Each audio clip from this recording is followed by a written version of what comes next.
Kemudian dari Syekh Al-Muhaddits Abdullah Al-Harari Al-Hadafi, yang semuanya itu penting untuk kita dengarkan, kita catat, kemudian berusaha untuk kita amalkan dalam kehidupan kita sehari-hari, sehingga paling tidak kita bisa mengikuti jejak langkah beliau di dalam semua hal. Karena itu langsung kita dengarkan nasihat-nasihat beliau yang akan disampaikan oleh Al-Ustaz Wahidul Fatah. Kepada beliau kami persilahkan.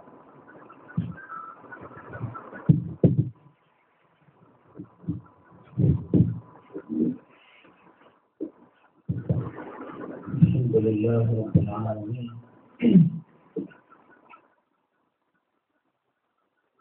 وبه نستعين على أمر الدنيا والدين.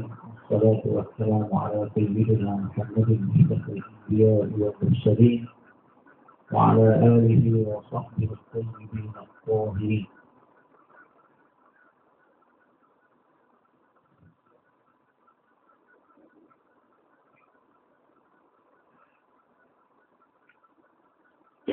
Di hari kiamat nanti akan muncul banyak penyesalan-penyesalan. Di padang mahsyar akan terdengar banyak cerita-cerita. Di dekat sirat akan banyak orang tergeleset terjungkir ke neraka jahanam. Di dekat mizan akan banyak air mata yang bergerak.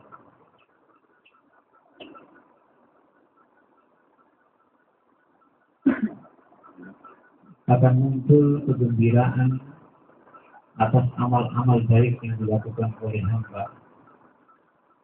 Akan muncul juga penyesalan atas amal-amal buruk yang muncul dari hamba.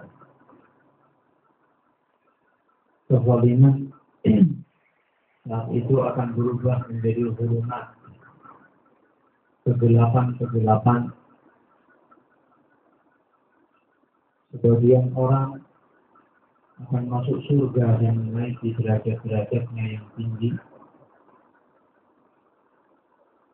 Sebagian orang akan masuk ke neraka dan menuruni lembah-lembah dan jurang-jurang.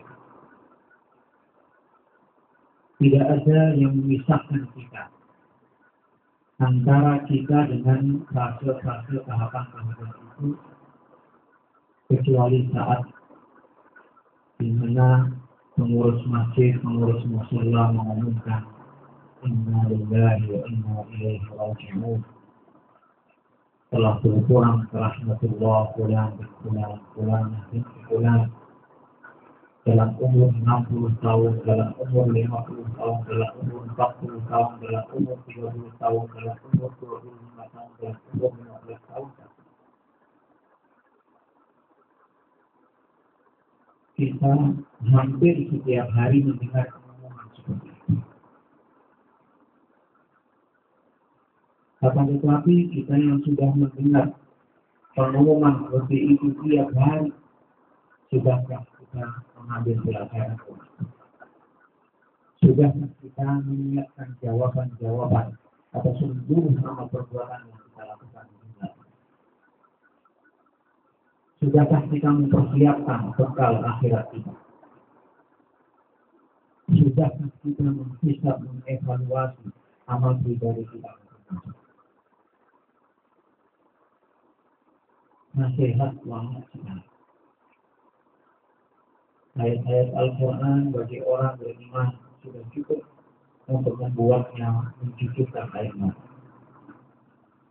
Hadis-hadis Rasulullah, peringatan dari baginda Rasulullah Sallallahu Alaihi Wasallam cukup untuk membuat orang beristighfar sepanjang hidup.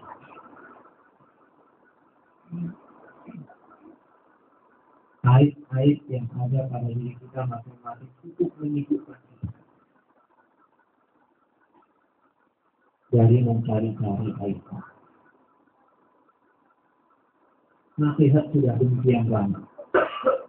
Jadi kalau orang di hatinya, dalam pribadinya sendiri tidak ada kesadaran, malam yakun lahu wa'izun min nafsihi lam tanfa'ahul ma'wa'id.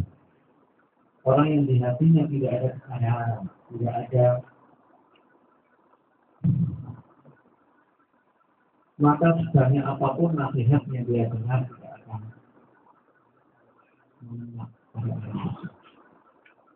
mungkin banyak nasihat yang akan kita baca nanti. Nasihat yang disebut Syekh Abdullah Al-Harawi radhiyallahu ta'ala. Tapi jika orang di hatinya tidak ada kesadaran, tidak ada kemauan untuk menyadari kesalahan dan memperbaikinya, tidak ada keterbukaan hati untuk menerima kebenaran, kebaikan, nasihat, maka bisa jadi bagi orang seperti itu tidak membawa manfaat. Mungkin banyak nasihat-nasihat yang sudah kita pernah dengar. Bahkan mungkin kita membaca dan menyampaikannya ke orang lain. Tapi bisa jadi diri kita belum menerapkannya, belum mengambil pelajarannya. Oleh karenanya, nasihat-nasihat yang akan kita baca ini mudah-mudahan bermanfaat bagi diri pribadi kami dan masyarakat kita semua yang hadir di majelis.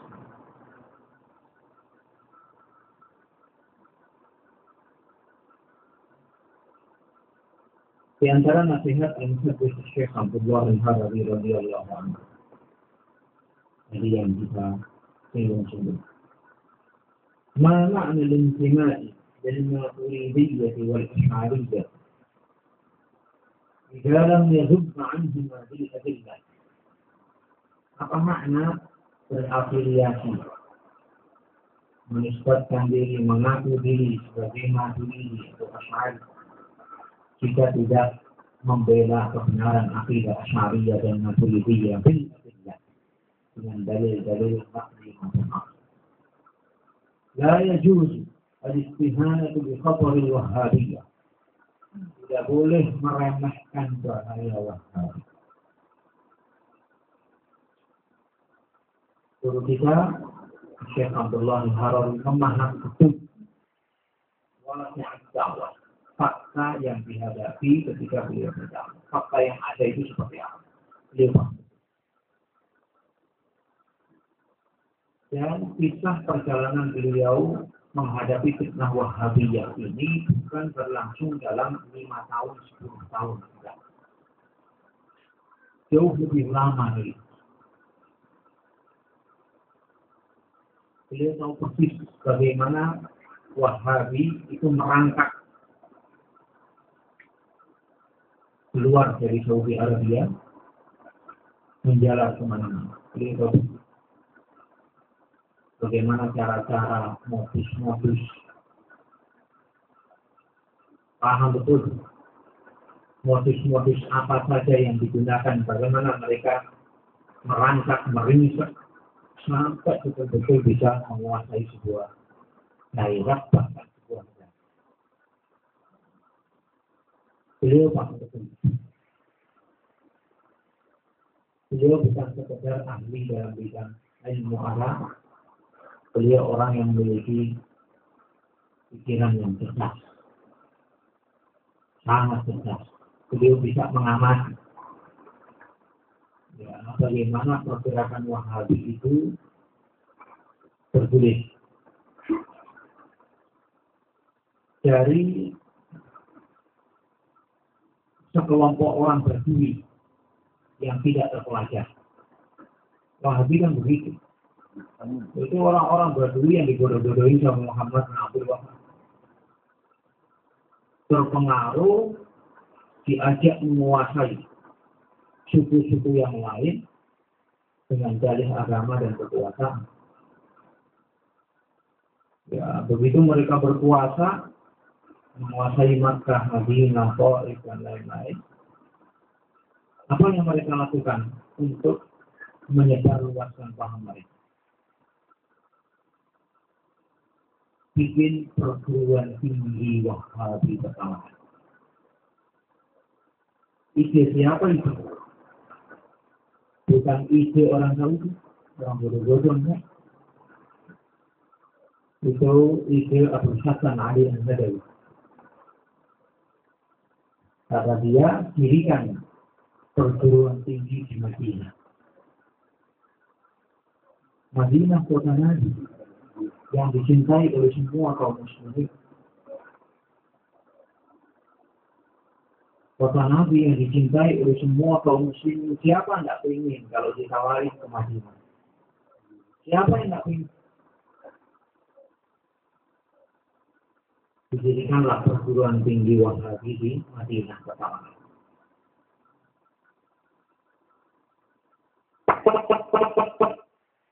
Bingung cari dosen kemana? Bodoh-bodoh, gimana cari dosennya? Mengimpor dari Mesir.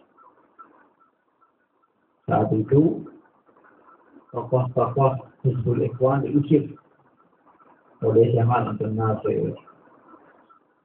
Banyak eksodus kemana? Ke Saudi Arabia.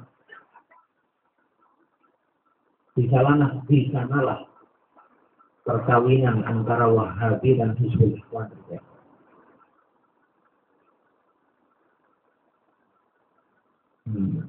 Produknya Hidayat Nur Wahid dan lain-lain.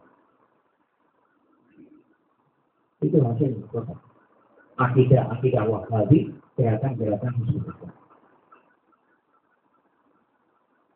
Mereka tidak punya pilihan lain. Orang Ikhwan masih di kampung sampai akhirnya mereka tidak butuh.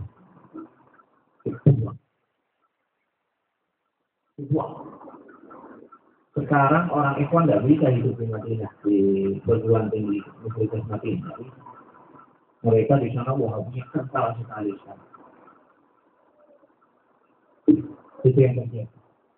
Bagaimana kemudian mereka dengan berbagai cara, beasiswa. Setelah itu kan banyak perguruan tinggi mereka, beasiswa. Kemudian setelah itu mereka mulai mengincar negara-negara, daerah-daerah kaum muslimin. Diawali dengan apa? Setelah datang ke sini lihat-lihat kami. Oh, masih banyak ulama. Oh, masih banyak yang konsisten dengan ajaran Ahlus Sunnah wal Jamaah. Dicawal sedikit muncul Komite Hidayah. Padahal belum kesini, masih di sana. Isu pembongkaran perusakan makam Mazhab Syafi'i dan lain-lain itu di sana. Tapi isu itu mendapat respon yang luar biasa, penolakan yang keras. Mereka tidak berani. Yang kesini lihat-lihat. Lama-lama, ternyata ulamanya sudah mulai banyak yang meninggal. Yang idealis sudah mulai banyak berkurang. Datang bikin perguruan tinggi Wahabi di sini, cabang dari itu saja, tidak. Itu digeluti beberapa tahun. Sampai kemudian sudah semakin lama ulama merosot, ya, Thalabul Ilm juga sudah semakin kebingungan. Ya, nggak ada yang teladannya ini sudah habis, sudah berkurang teladannya. Sehingga orang sudah mulai banyak nggak peduli. Sekarang diberondong pendidikan. Bukan hanya lembaga-lembaga besar, sekarang lembaga-lembaga kecil-kecil Wahabi banyak sekali. Banyak sekali. Yang di bawah Robiko, yang NGO, sampai di pelosok Pari itu aja. Rumah beliau kan di pelosok di Pari. Sudah ada sekarang. Namanya IPC. Orang mengiranya pusat elektronik di mana begitu. Masa. Ternyata namanya Ibnu Taimiyah Center. Begitu terus begitu. Belum lagi dari sisi ekonomi ada gerakan-gerakan istismar. Ada gerakan-gerakan penanaman modal di sini dari pihak-pihak Saudi. Makanya kalau kita tidak bergerak, Indonesia negeri kita ini akan jadi seperti Mesir, akan jadi seperti Libya, akan jadi seperti Syria. Siapa yang bergerak di balik gerakan-gerakan itu siapa? Orang-orang mereka. Orang-orang mereka. Hizbul Ikhwan di Mesir ketika dulu mulai turun demo-demo. Kata mereka, lanan jilil muzaharat. Kita tidak akan turun demo.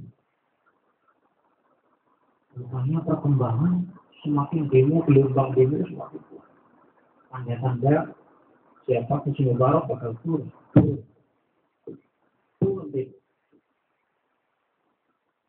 Sudah ada gerakan-gerakan bakal runtuh. Mereka bilang apa? Nahnu la natarashshah birriyasah. Kita tidak akan mencalonkan diri jadi presiden. Rupanya ada peluang, ada kesempatan. Turun mencalonkan diri jadi presiden. Mereka dulu mengkafirkan Jamal Abdul Nasir karena apa? Mengkafirkan Husni Mubarak karena apa? Makanya karena melakukan hukum selain hukum Allah, tidak melakukan syariat Islam, plus karena mereka katanya Jamal Abdul Nasir dan lain-lain menyetujui perjanjian Camp David dengan Yahudi. Katanya perjanjian dengan Yahudi ini melanggar agama, melanggar. Sekarang apa? Katanya nahnu nudafi' an-istisar Camp David. Kita membela habis-habisan kesepakatan Camp David. Jadi perkataan Syekh pada tempat la yajuz al-istihana bi khatar al-wahabi. Tidak boleh menyepelekan, meremehkan bahaya wahabi. Nah, kita ini kata Syekh dalam berbagai kesempatan, ahli sunnah ini kelihatan bila jadi sekarang ini ahli sunnah ini seperti yatim, tidak ada yang mengasuhnya, mendanai. Kalau Syiah ada, jelas. Yang mengasuh adalah Iran. Wahabi jelas, yang mengasuh adalah jelas ahli sunnah. Kelihatan. Tidak ada negara yang membiayai, mendanai pergerakan ahli sunnah. Kelihatan. Nah, karena itu kita nggak perlu nunggu-nunggu itu. Mari kita semuanya bergerak. Sekarang alhamdulillah sudah banyak kesadaran di tengah-tengah kaum muslimin tentang bahaya wahabi. Dulu ketika kita sering memberikan peringatan, itu orang pikiran macam-macam. Wah, ini katanya membuka borok-borok lama, luka-luka lama, nggak usah diulang lah katanya, ribut-ribut itu nggak usah. Ya, tapi apa? Ketika 5 tahun kemudian, 10 tahun kemudian, masjid-masjid direbut. Ya, jamaah-jamaah yang dulu hadir yasin, hadir tahlil, hadir maulid, sekarang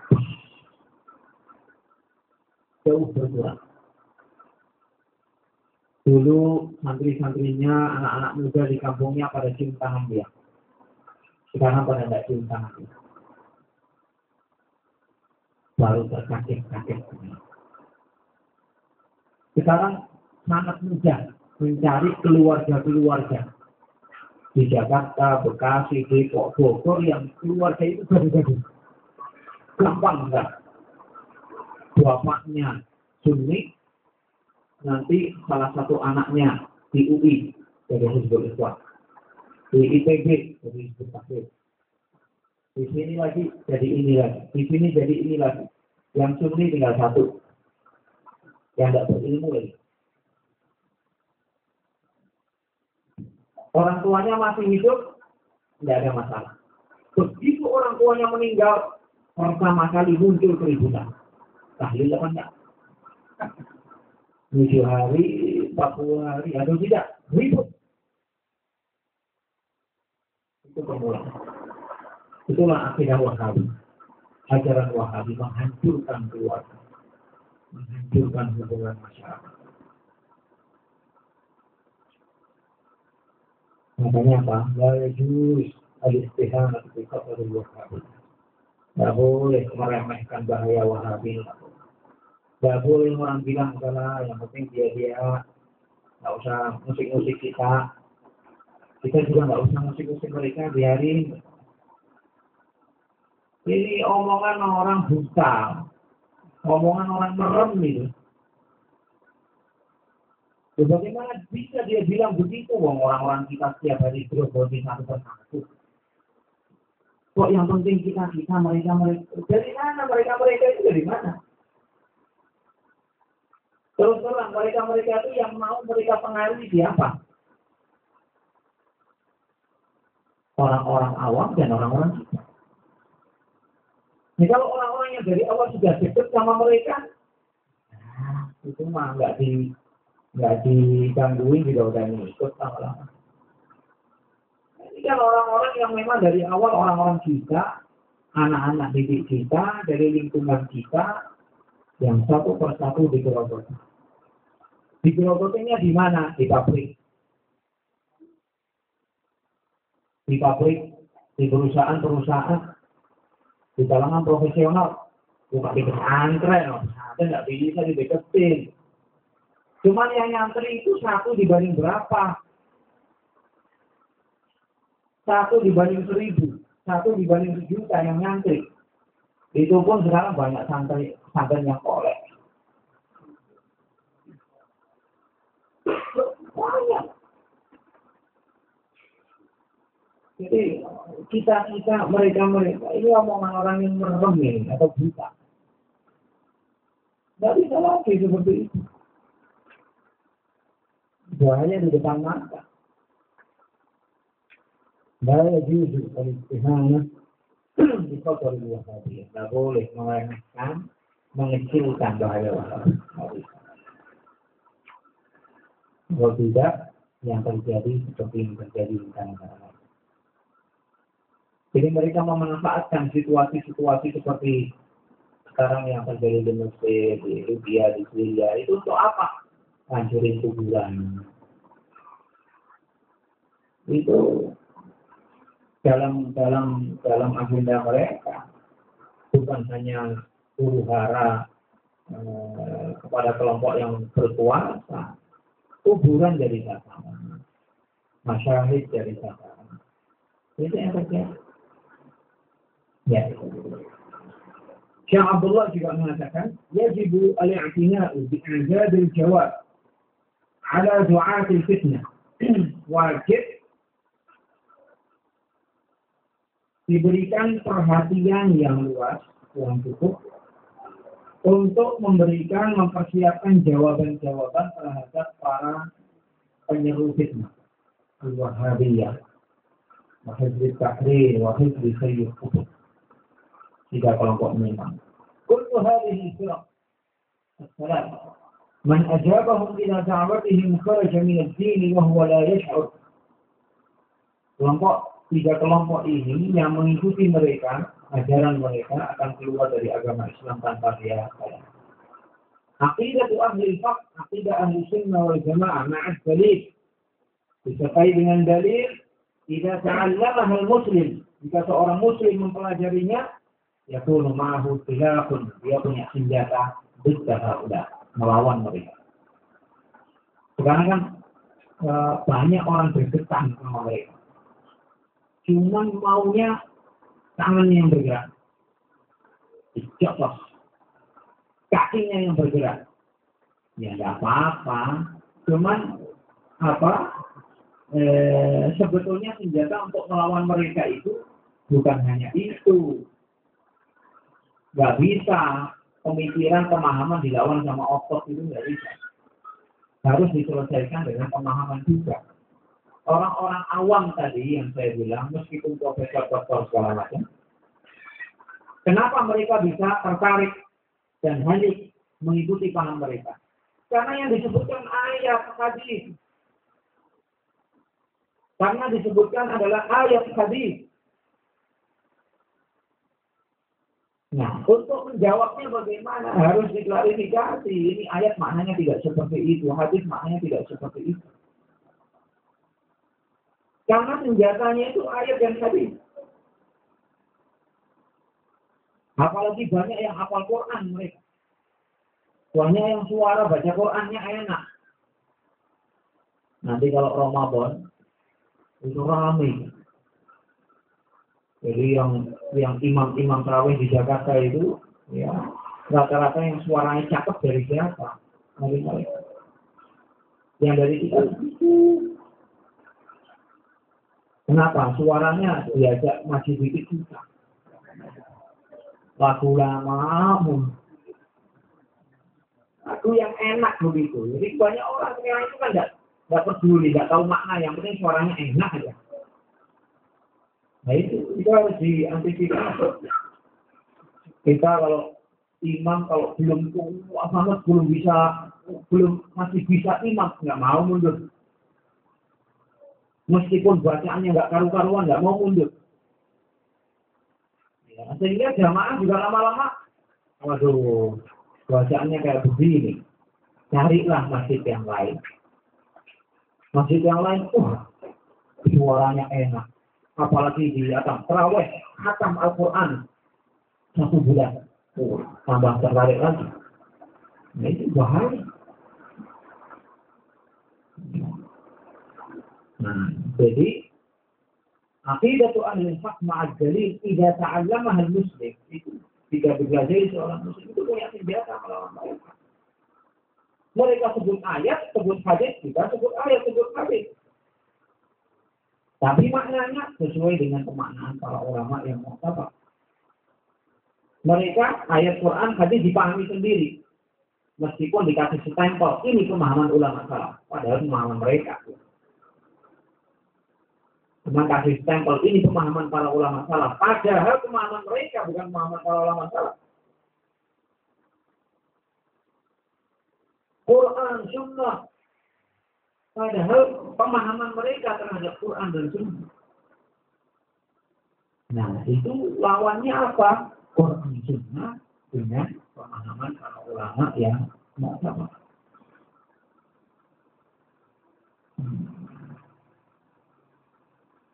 Makanya kita harus menggali sebanyak-banyaknya dari ilmu para ulama ahli sunnah wal jamaah. Amma idza lam yata'allam ma'ad dalil, jika seseorang tidak mempelajari akidah ahli sunnah disertai dalil, qad yahdinuna. Mudah bagi mereka untuk mempengaruhi. Qad yu'athiruna 'alaihi. Mudah mereka untuk mengelabui, mempengaruhi, menimbulkan fitnah sehingga mereka mengikuti. Nah itu yang terjadi sekarang di internet luar biasa. Ya di perusahaan-perusahaan, di pabrik-pabrik itu seperti internet. Semuanya versi mereka. Sehingga orang awam mengiranya subhanallah. Akhirnya kok inilah kebenaran. Dan ingat, orang-orang yang sudah terpengaruh dengan pemahaman seperti ini luar biasa. Militansinya. Di kantor-kantor, ini ada cerita salah seorang pejabat di Departemen Keuangan. Ketika ada proposal diajukan, proyek apa dulu. Dia ngobrol apa? Katanya, tidak banyak ngobrol, cuma ditanya satu pertanyaan. Itu katanya, Anda meyakini Allah dari atas harus atau enggak? Atau ditanya, gimana itu Allah? Kalau dia bilang ada di atas Ars, ACC, langsung. Kalau tidak, bagaimana caranya? Ini dari orang yang diceritai langsung oleh orang yang melakukan. Ya. Dan ingat, ini salah satu partai besar. Hati-hati. Ya.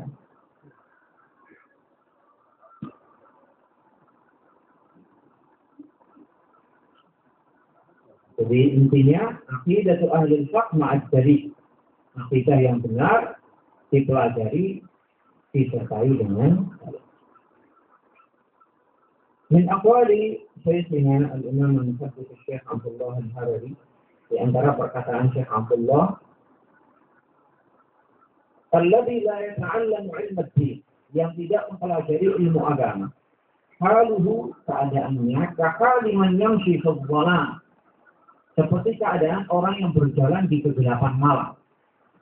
Fi ardin, di sebuah daerah, fiha asywakun wa ta'adin, ada duri-duri, ada ular-ular, wa numur, macam-macam. Wa ghairu dzalika min al-mukhtalifat wal muhlikat, dan binatang buas lainnya dan hal-hal yang mencelakakan orang. Wa qad ja'a fil hadits, dan telah ada diriwayatkan dalam sebuah hadis yang sahih, anna Rasulullah sallallahu alaihi wasallam qala, wa Rasulullah bersabda, ad-dunya mal'unatun mal'unun ma fiha illa dzikrullah wa ma walah wa 'aliman wa muta'alliman. Dunia itu dilaknat dan isinya juga dilaknat kecuali zikrullah, menyebut asma Allah, wa ma walah, dan yang mendekatkan pada zikrullah, wa 'aliman wa muta'alliman, dan orang yang berilmu, ulama, dan orang yang belajar ilmu. Hadis hadis ini maknanya anna haula'i al-arba'ah fihim khair, bahwa empat hal ini, zikrullah wa ma wala wa 'aliman wa muta'alliman, itu mengandung banyak kebaikan. Amma ma siwa dzalika laysa fihi khair, selain itu tidak ada yang mengandung kebaikan.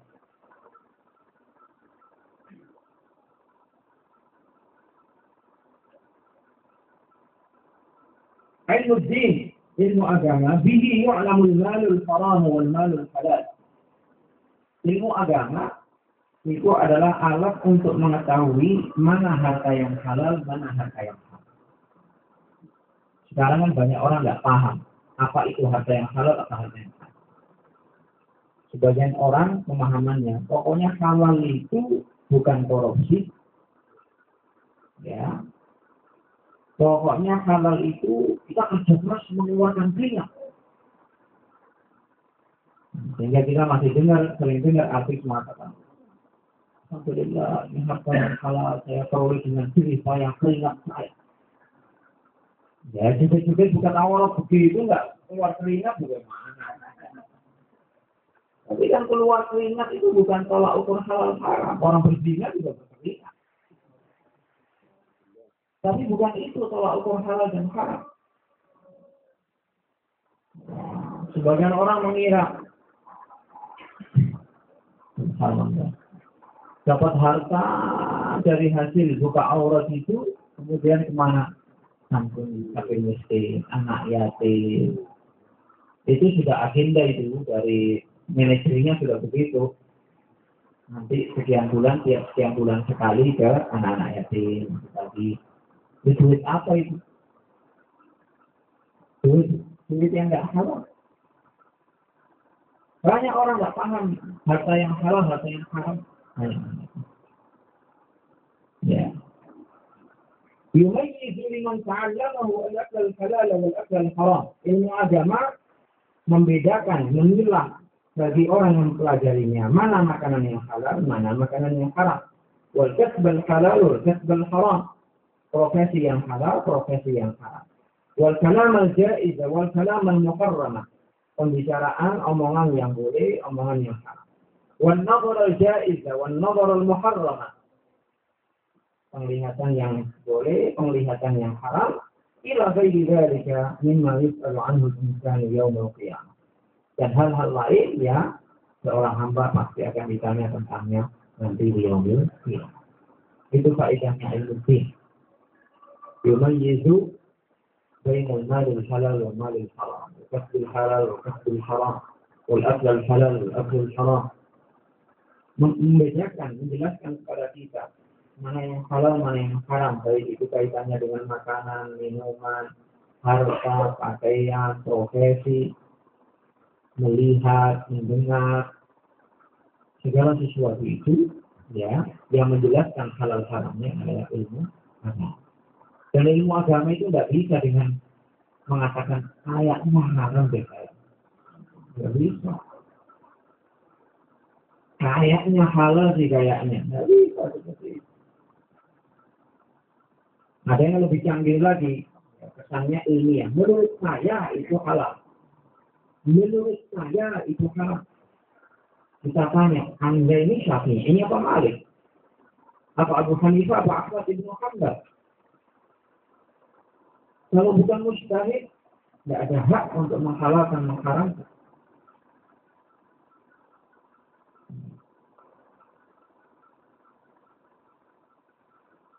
Min aqwali Syekh Abdullah bin Harari rahimahullah, termasuk nasihat Syekh juga. Al-malu anta tahrusuhu. Harta itu kamu yang menjaganya. Kita punya harta sedikit aja, Masya Allah, palanya pusing. Di mana ini HP supaya nggak hilang? Di mana ini supaya HP yang 2,5 juta ini nggak tergores? Masya Allah. Baru punya HP itu. Ya, punya motor nabrak sedikit, Masya Allah, pusing. Mobil apa lagi? Al-mal anta tahrusuhu. Kalau orang punya harta itu orang yang menjaganya bingung. Ya, punya duit uang gimana nih? Disimpan di rumah, wah, ada rampok. Ya, pikiran macam-macam disimpan di bank. Jangan-jangan banknya sudah lagi kolek. Pusing. Kan ilmu din bahwa yang bersuka. Sedangkan ilmu agama, ilmu itu yang menjagamu, bukan kamu yang menjaga ilmu agama. Wa mahma kana 'indaka min ta'amin fakhir, makanan mewah apapun yang Anda punya. La tastati'u an ta'kula aktsara mimma tatahhabbal. Anda tidak bisa makan lebih dari yang bisa dimakan oleh perut Anda. Anda punya makanan semuanya apapun menunya, mahalnya bukan main, yang akan masuk ke perut kita seberapa? Satu piring. Tidak lebih. Makanan di restoran dengan makanan di warteg, malam-malam, sore-sore, jadinya ke belakang, jadinya apa? Beda apa itu? Sama-sama kuning. Tidak ada bedanya. Bedanya cuma lewat sebentar di lidah. Di sini udah sama, lewat sebentar. Lewat sebentar di lidah itu. Di luar sama, mungkin beda dikit baunya. Ya, lewat sini memang beda. Lewat sini sama. Artinya apa? Jangan semua pikiran, semua duit diarahkan ke sana. Wa mahma kana 'indaka min thiyabin kathiratin katsira. Dan pakaian yang mewah banyak. Sebanyak apapun yang Anda punya adalah tastati'u an talbasaha kullaha fi anin wahid. Tidak bisa Anda pakai sekaligus dalam satu waktu. Bisa jadi bahan ketawaan orang. Dalam satu waktu pakaiannya 5. Ditanya, kok 5? Oh iya, ini produk Prancis, ini produk Jerman, ini produk Itali, ini produk. Yang kita pakai cuma satu. Setelah itu kemana perginya? Ke tong sampah. Setelah itu perginya kemana? Ke tong sampah. Itu dunia seperti itu. Fatazawwad min hadhihi dunya al-faniyati lil akhirati al-baqiyah. Maka carilah bekal di dunia ini dan dari dunia ini untuk yang fana, untuk akhirat yang kekal. Artinya duit bukan untuk itu aja, makanan, pakaian. Hidup sehari-hari jangan hanya rumah, kantor, restoran, rumah, kantor, restoran, rumah, kantor, restoran, rumah, kantor, puncak, restoran, rumah, kantor, puncak, restoran, rumah, kantor, puncak, restoran. Dengan itu aja hidup. Itu rute yang membosankan. Itu rute kehidupan yang membosankan dan tidak bernilai akhirat sama sekali.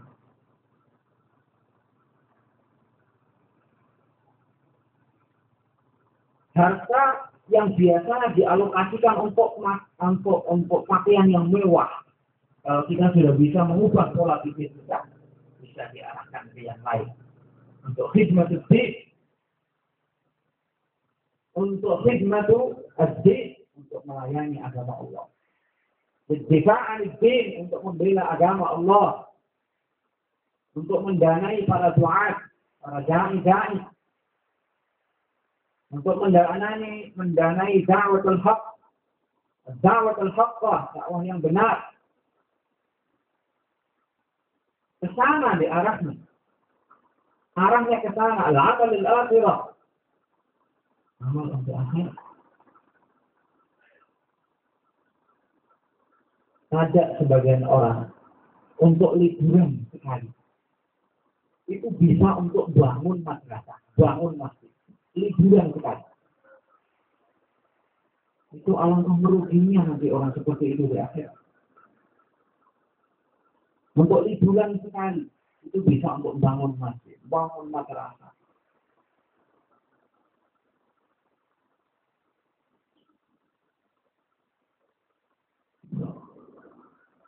Kalau orang sudah bisa mengubah pola pikirnya, harta yang biasa dialokasikan untuk makanan yang enak-enak,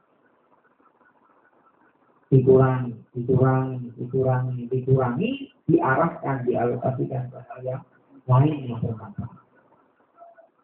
Coba kita mendengar kisah-kisah seorang ulama. Dulu banyak para ulama itu pindah dari satu tempat ke tempat yang lain bukan karena tidak laku. Ya. Kalau sekarang banyak seperti itu, di sini nggak laku pindah, di sana biar laku. Kalau enggak, dulu para ulama lagi laku-lakunya di sebuah daerah, terpaksa dia pergi. Kenapa? Tidak ada makanan. Makanan yang dia makan tidak dapat. Tanpa merendahkan diri. Padahal dia tidak mau merendahkan diri. Jadi Allah mengatakan, ya lah, fanafsi ala syai'aini law jumi'a indi. لكنت إذا من أعظم البشر كفاف رزق يقيني ذل مسألة وخدمة العلم طول عمر يا لهف نفسي على شيئين لو جمع عندي. Alangkah berbahagianya aku ketika mendapatkan dua hal yang dikumpulkan untuk. Lalu tidak minta Allah berbahasa Indonesia, aku akan termasuk orang yang sangat mulia, yang sangat beruntung. Kafafu aishin yaqini dhulla mas'alatin. Rizki yang ala kadarnya sesungguhnya. Keyakinanku hilangnya meminta-minta. Wa khidmatul umri hatta yanqadhi umri. Yang sudah khidmat kepada ilmu sampai aku berusia. Cita-citanya cuma dua. Kafafu rizqin. Rizki yang cukup. Nah, seadanya. Khidmatul ilmu. Ini cita-cita para salihin, para ulama di masa lalu.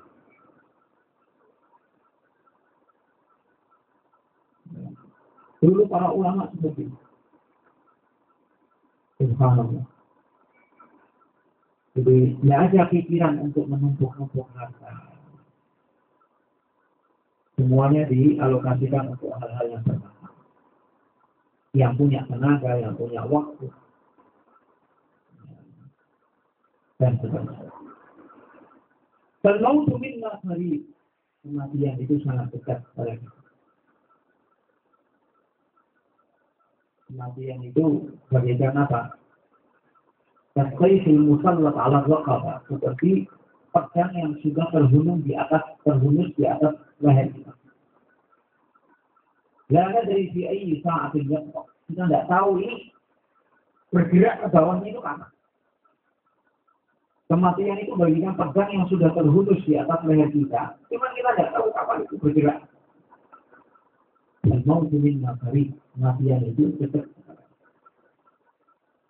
Warabbu alaina raqib, dan Allah senantiasa mengawasi, mengetahui apa yang kita lakukan. Wa tadzakkar anna umur al-insan la yata'u kull syai'. Ingatlah bahwa umur kita tidak akan bisa mengurus segala hal, menyelesaikan semua hal. Cita-cita duniawinya dicanangkan akan selesai dalam 200 tahun. 50 tahun sudah meninggal.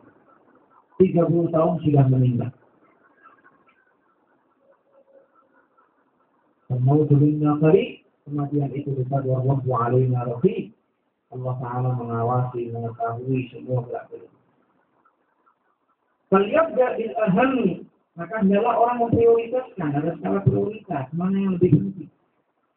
Bima yanfa'uhu fi akhiratihi, dengan apa yang bisa bermanfaat untuknya di akhirat. Wa yakunu dhukran lahu, dan menjadi simpanan buat dirinya nanti. A'mal li akhiratika. Ka'annaka tufariqu hadhihi ad-dunya ghadan. Beramallah untuk akhiratmu, seakan-akan kamu akan berpisah dengan dunia ini esok. Maksudnya apa? Jangan ditunda-tunda. Orang kalau sudah tahu besok bakal mati, tadi besok jam 7 mati. Dari sekarang sampai jam 7 kita nggak akan berhenti ibadah. Karena tahu besok pagi bakal. Artinya percepat segerakan amal untuk akhirat. Seakan-akan engkau mati besok. Wa'amal li hadhihi dunya ka'annaka ta'ishu abada. Beramallah untuk dunia ini seakan-akan kamu akan hidup selamanya. Maksudnya apa? Santai saja. Santai saja. Santai saja, nggak usah terburu-buru urusan dunia itu masih bisa ditunda. Tapi urusan akhirat nggak bisa ditunda. Ini sebagian orang salah paham terhadap perkataan seperti ini. Sebagian orang mengira wa'amal di dunia kakaknya isyu abada. Makanya kumpulkan dunia sebanyak-banyaknya untuk keperluan selamanya. Bukan itu maknanya. Maknanya amal li akhiratika ka'annaka tamutu ghadan, percepat amal untuk akhirat. Karena bisa jadi kamu mati justru. Sedangkan untuk duniamu santai saja.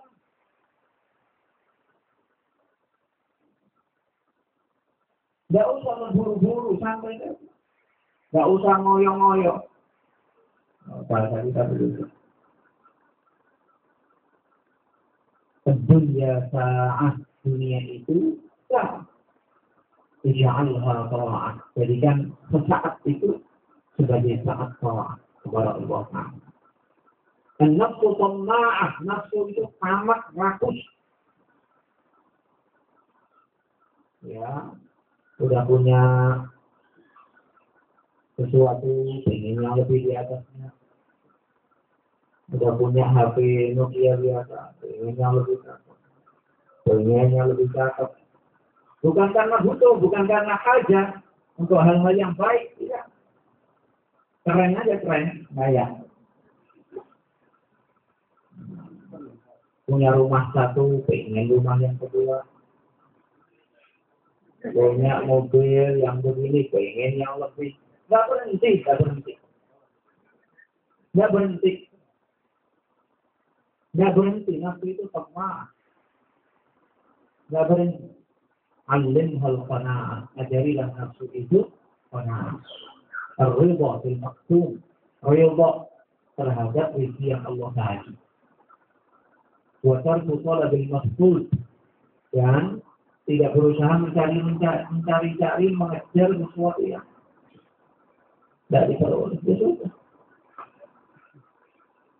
Tapi ingat ya, ini bukan mencela orang ayo pada marah semua, bukan.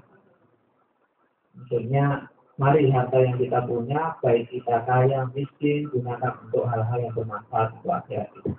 Waktu yang kita punya, tenaga yang kita punya, kita proyeksikan untuk kepentingan akhirat kita yang kita lakukan. Min aqwali Syekh Abdullah Al-Harari radhiyallahu anhu. Termasuk perkataan Syekh Abdullah Al-Harari juga. Usikum biltizami huduri majalis al-ilm. Aku berwasiat kepada kalian untuk merutinkan terus-menerus menghadiri majelis ilmu. Lianna sabab intishar al-mujassimati wal-musyabbihati wa nufat at-tawassul bainan nas, karena sebab menyebarnya golongan yang meyakini Allah adalah jism, meyakini bahwa Allah serupa dengan makhluknya, kalangan yang anti tawassul dan lain-lain. Kenapa mereka bisa menyebar di tengah-tengah masyarakat? Sebabnya al-jahlu bi'ilmi, ketidakpahaman terhadap ilmu agama. Wa hadhihi al-madaris al-'asriyah, sekolah-sekolah modern sekarang ini la tu'allimu 'ilma ad-din ad-daruri, tidak mengajarkan ilmu agama yang pokok, ilmu khas, yang disebut oleh Imam Al-Ghazali ilmu khas, atau yang disebut oleh Habib Abdullah Al-Haddad al-ilmu al-wajib. Wal ahlu la yu'allimun, keluarga juga tidak ngajari. Fal waladu yashiddu wa yashidu, maka anak ini muda, tua, wa huwa jahilun bi'ilmi, dia tidak paham ilmu agama. ثم يلتقي بهؤلاء المجسمة والمشبهة ونفاذ التوسل, kemudian bertemu dengan orang-orang tadi, mujassimah, musyabbihah, nufaz tawassul, yang sedikit-sedikit nyebut Quran, nyebut hadis, sedikit-sedikit mengatakan sudahlah, Quran sudah cukup, hadis sudah cukup. Maksudnya supaya orang tidak dengar para ulama, itu maksudnya. Supaya orang-orang nggak mau dengar perkataan ulama, sehingga tidak memahami ayat-ayat itu seperti pemahaman para ulama, mengikuti pemahaman orang tersebut. Jadi dari kecil sampai besar nggak belajar agama dengan baik, di sekolah enggak, di keluarga juga enggak. Akhirnya apa? Sudah pensiun bertemu dengan golongan-golongan itu, saya mau mendengarkan perkataan mereka, saya sebagai ahli, maka mengikuti saya. Kami huna dari sinilah. Yajibul ihtimamu li'ilmi ad-din, wajib memberikan perhatian yang besar terhadap ilmu agama. Antum yang semuanya ihtamu li'ilmi ad-din, berilah perhatian yang besar terhadap ilmu agama. Hatta tanfa'u anfusakum, sehingga kalian bisa memberikan manfaat kepada diri kalian. Wa ahaliyakum, keluarga kalian, wa jiranakum, tetangga-tetangga kalian. In tamamtum bi'ilmi ad-din, jika kalian memberikan perhatian yang besar terhadap ilmu agama, tahfazuna anfusakum, kalian menjaga diri kalian dari kehancuran, kesesatan. Wa auladakum, dan anak-anak kalian, wa ahlikum, dan keluarga-keluarga kalian. Wa iyyakum an yahsula minkum futurun fi 'ilmi ad-din, jangan sampai muncul patah semangat, lemah semangat untuk menuntut ilmu agama. La yaqul ahadukum, jangan sampai salah seorang di antara kalian mengatakan, ana akhadtu khatatan min 'ilmi ad-din. Saya sudah belajar, saya sudah banyak belajar agama, sudah banyak. Sudah cukup. Fataqwa himmatuhu, maka semangatnya turun, an huduri majalisil ilmi, dari menghadiri majelis-majelis ilmu, wa ta'limul ghaib, dan mengajarkan kepada orang lain. Hadza afdalul amal al-yawm. Ini amal yang paling utama di hari kita, di masa kita sekarang. Afdalul amal lil akhirah. Amal yang terbaik untuk akhirat kita, yaitu sering-sering menghadiri majelis. Alladzi la yata'allamu 'ilma ad-din ad-daruriyah, yang tidak mempelajari ilmu agama yang pokok, yang itu akan celaka. Wa yuhliku ghayrahu, membuat celaka orang lain. Man aradallahu bihi khairan, orang yang Allah kehendaki baginya kebaikan, yuhibbu an-din, dia akan mencintai ilmu agama. Wa la yashba'u minhu, tidak akan pernah kenyang dari ilmu agama.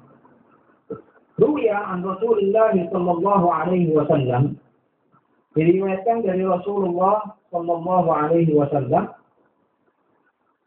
annahu qala, bahwa Rasulullah sallallahu alaihi wasallam bersabda, لا يشبع مؤمن من خير يسمعه حتى يكون منتهاه الجنة.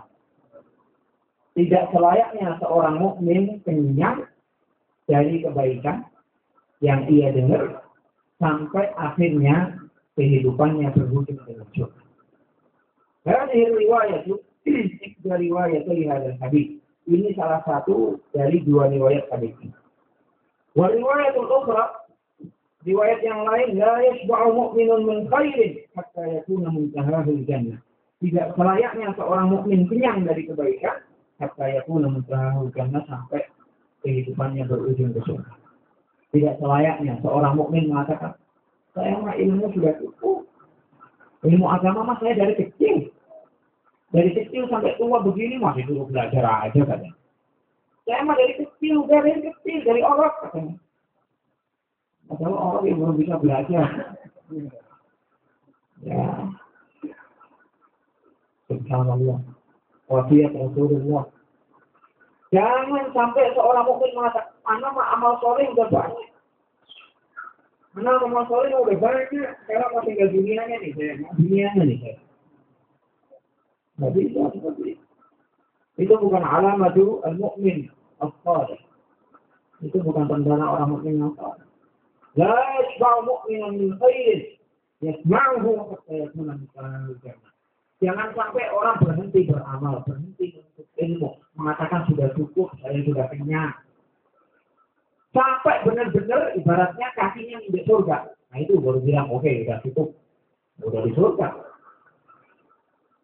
Ya, artinya kita nggak tahu. لا ينبغي أن يقول المؤمن أنا عملت كذا وكذا من الحسنات.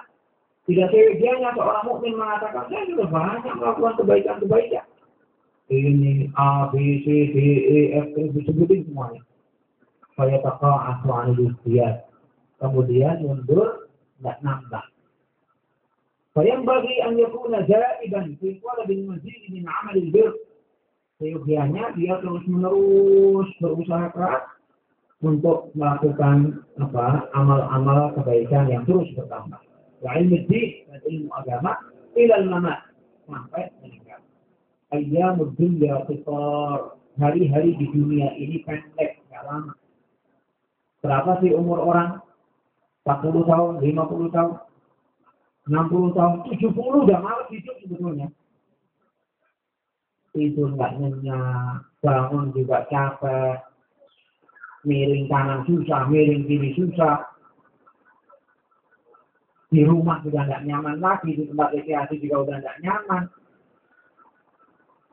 Berapa sih umur orang di dunia? Tidak lama. Wa ayyamul akhirati tiwal, sedangkan hari-hari akhirat itu panjang sekali.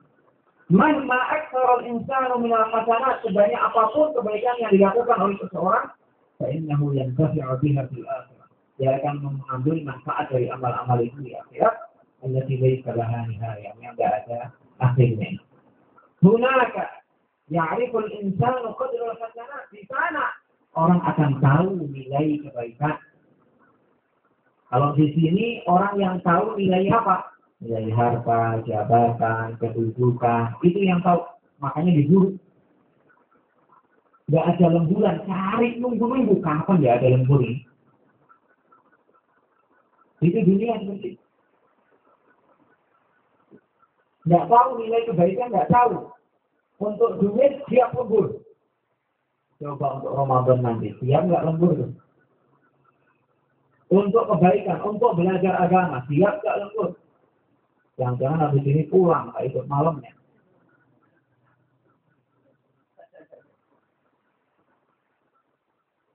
Lama yaum menakal hasanat, ketika orang di akhirat melihat kebaikan-kebaikan, ya tahassah. Bukan artinya sedih, enggak. Ya, penduduk surga tidak ada kesedihan. Dia mengatakan ya laita. Dia katakan andaikan saja aku tidak melewatkan itu. Andaikan saja aku tidak melewatkan amal itu. Tidak sedih, cuma menyayangkan. Sehingga tidak dapat pahala sebesar itu. Yaqulu ya laitani amiltu minal hasanat aktsara mimma amiltu. Andai saja aku melakukan kebaikan lebih banyak dari yang sudah aku kerjakan. Kalau kita teruskan sampai besok pagi juga selesai.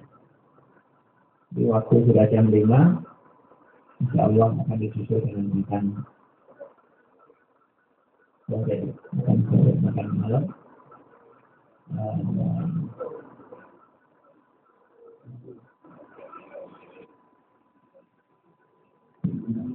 Ada berita, insya Allah maghrib Dr. Salim Alwan sudah akan sampai di tempat. Ya, ini bukan menghiburin ya, biar tetap di sini enggak sampai di tujuan. Jadi benar-benar memang ada informasi bahwa beliau insya Allah maghrib sudah tiba. Mudah-mudahan betul-betul beliau sudah tiba dan bisa